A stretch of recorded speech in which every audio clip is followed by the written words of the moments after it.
Hello guys, welcome to Enlarge Coder. So in this video, we will discuss the program to find the common element in three sorted array in Java programming language. We are given with three arrays sorted in non-decreasing order and we need to print all common elements in this array. So here you can see we have three array element and in these three element the some values are common like in these three array fives are common, so we need to print the five. Okay, so let's move on the solution. So here I write the step by step solution. So in for solving this question we use three pointer approach. That first we need to initialize three pointer. Start with three pointers I, j and k that point to the first element of arr1, arr2 and ar3 respectively.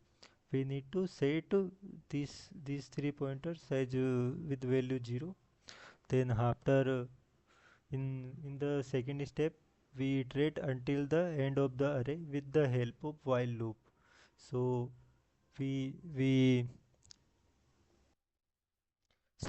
run the while loop until the length of the array.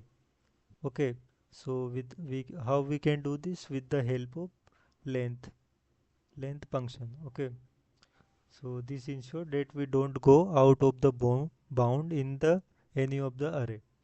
Then in the third step we compare element at the current pointers like this: arr1 is equal to arj, arr3 is equal to k. If in these three arrays have a common value, no, then we need to print. Okay, else in the else part we first compare which value is smallest. Okay, so how we can do this? With the less than operator we can do this, and in the for step continue until the end of the pointer reaches the end. Okay, so let's move on the code. So you can see in the slide, here we have code and here we have dry run, and here we have these three array element. Okay, so first we need to understand the code. So let's move on. So first we declare a void method that contain three integers array.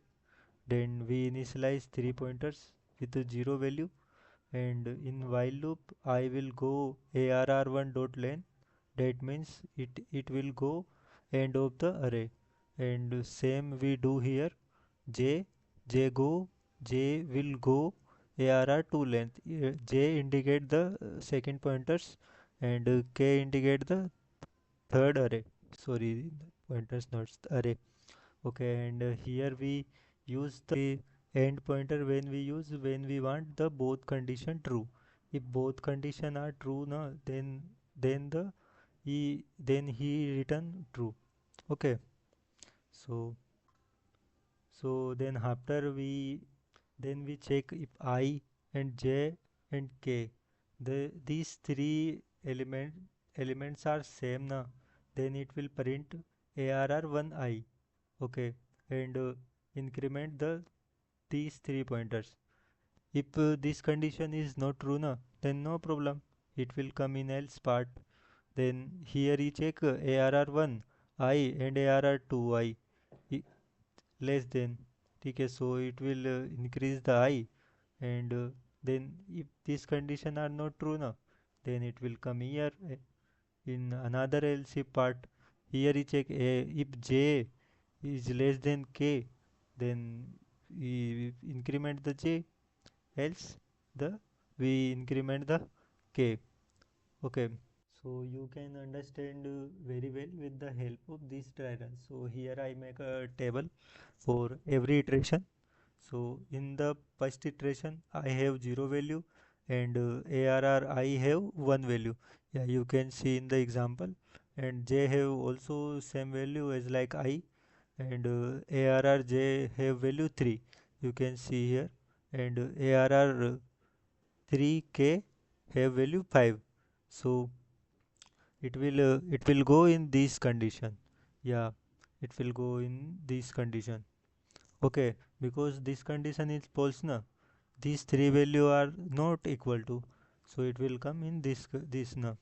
Then what action here perform? I plus plus. Now I have one value in the second iteration. So here are I have value 5. You can see ARR1 is 5, and ARR j ARR j is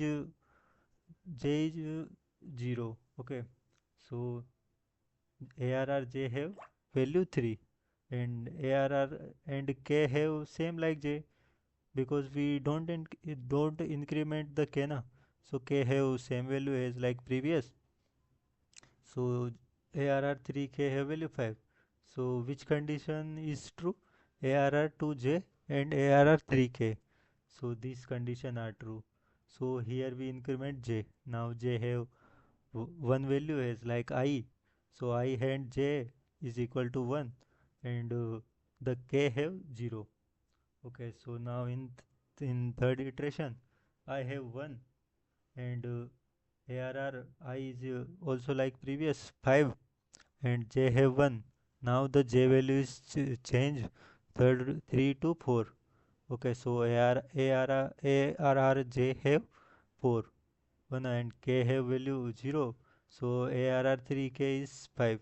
So which condition true? This condition is true. This condition is true, because these two condition are false now. So this condition are true. So here we perform action j plus plus. Okay, so in the fourth iteration, ARR1 have value, ARR nahi, I have value 1, and ARR I have value 5, and we increment j in 2 times, so j have value 2, and ARR j is 5. Okay, and ARR 3k is 5. You can see here. Okay, you can see here ARR k and ARR j and ARR I. So these value are same now. So this condition will true, and it print I and increment and perform these three action. You can see here, and it will print 5. Okay, so fifth iteration, in the fifth iteration, I have two value, because we increment these three na. So I have value 1. Okay, so ARR 1 have ARR I have value 5, and J now J have value 3. Okay, because we increment J in 3 times now, so J have 3, and ARR 2 J have 5. Okay, because you can see ARR 3, ARR 3 is 5. Okay, ARR 2 3, and the K have 1, because we increment k in only one times.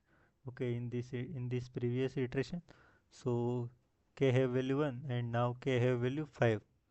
Okay, so this condition again true, this condition again true, and it will print 5, and it will print 5. We perform this action. Okay, so now you can see then it will come here.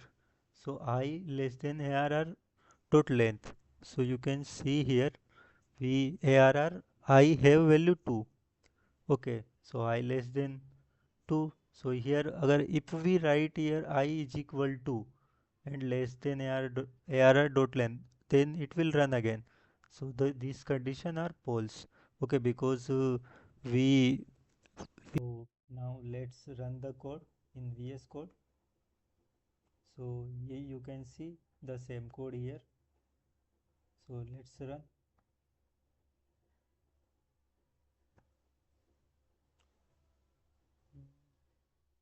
Yeah, you can see the output, and you can see here the same example. Okay, so bye bye. Keep learning.